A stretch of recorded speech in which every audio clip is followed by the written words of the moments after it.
আসসালামু আলাইকুম রহমতুল্লাহি বারাকাতু। শাবান মাস শুরু হয়ে গিয়েছে। রাসূল করিম সাল্লাল্লাহু আলাইহি ওয়াসাল্লাম যে মাসটিকে রমজানের আগে সব থেকে বেশি গুরুত্ব আরোপ করেছেন সেটি হলো শাবান মাস। শাবান মাসে করণীয় সম্পর্কে আমরা কোরআন এবং হাদিসের ভিতরে অনেকগুলি আমলের কথা আমরা সকলেই জানি। বিশেষ করে এই মাসটিকে গুরুত্ব দেওয়ার জন্য আমরা ৫টি কাজ এমন আছে যেগুলো করলে আশা করা যায় এই মাসের সহ রমজানের যে বার্তা আমরা পেয়ে যাব, পাশাপাশি রমজানের যে সওয়াব এবং মাগফিরাত নাজাত, পাশাপাশি রমজানের যে গুরুত্ব এটা আমরা বুঝতে পারবো। তো শাবান মাসে আমরা যে আমলটি ১ নম্বর করতে পারি সেটি হলো বেশি বেশি নফল রোজা রাখা। আপনারা জানেন রাসূল সাল্লাল্লাহু আলাইহি ওয়াসাল্লাম তিনি তার জীবনে সোমবার এবং বৃহস্পতিবার রোজা রাখতেন। আইয়ামে বীজের ১৩, ১৪, ১৫ চান্দ্র মাসের তিনি রোজা রাখতেন। পাশাপাশি নফল রোজার ব্যাপারে তিনি তার পরিবারকে বেশি বেশি উদ্বুদ্ধ করতেন। হযরত আয়েশা রাদিয়াল্লাহু তাআলা বলেন যে শাবান মাসে রাসূল সাল্লাল্লাহু আলাইহি ওয়াসাল্লাম সবথেকে বেশি রোজা রাখতেন।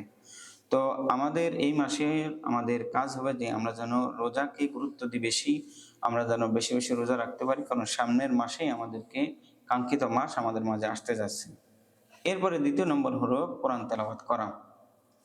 কোরআন হলো আফদালুত তেলাওয়াতিল কোরআন। কোরআন হলো আল্লাহ সুবহানাহু ওয়া তাআলা কর্তৃক একটি গ্রন্থ, যেটা মানব জাতির সংবিধান, মানব জাতির আল্লাহ সুবহানাহু ওয়া তাআলা মানব জাতির পরিবর্তন করার জন্য কোরআন এসেছে। রমজান মাসে কোরআন নাজিল হয়েছে, এজন্য রমজান মাসের গুরুত্ব বেড়ে গিয়েছে। এজন্য এই রমজান মাসকে কেন্দ্র করে আমাদের রমজান মাসে পড়তে হবে, তার আগেই গুরুত্ব সহকারে এই মাসকে কোরআনের জন্য তৈরি করা, যেন বেশি বেশি আমরা কোরআন তেলাওয়াত করতে পারি। এরপরে বেশি বেশি নফল নামাজ পড়া।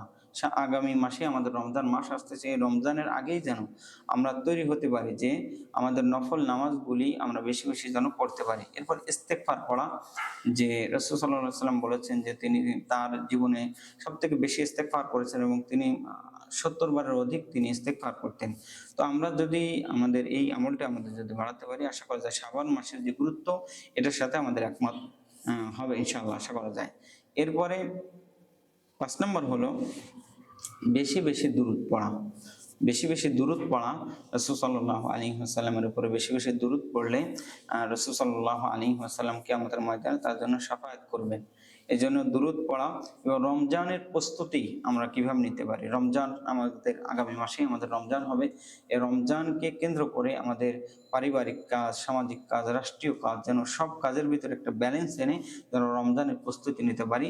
এই শাবানে আমরা যদি এই কাজগুলো করতে পারি, আশা করা যায় আল্লাহ সুবহানাহু ওয়া তাআলা রমজানের বরকত ফজল আমরা পাবো ইনশাআল্লাহ। তো আমরা এই ৫টি কাজের মাধ্যমেই ১ নম্বর হলো বেশি বেশি নফল রোজা রাখা, কোরআন তেলাওয়াত করা, নফল নামাজ পড়া, ইস্তেগফার পড়া এবং দুরূদ শরীফ বেশি বেশি পাঠ করা। আশা করা যায় আল্লাহ সুবহানাহু ওয়া তাআলা এর মাধ্যমে আমাদের এই রমজানের বারাকা আল্লাহ তাআলা সুবহানাহু ওয়া তাআলা আমাদেরকে দিতে পারেন।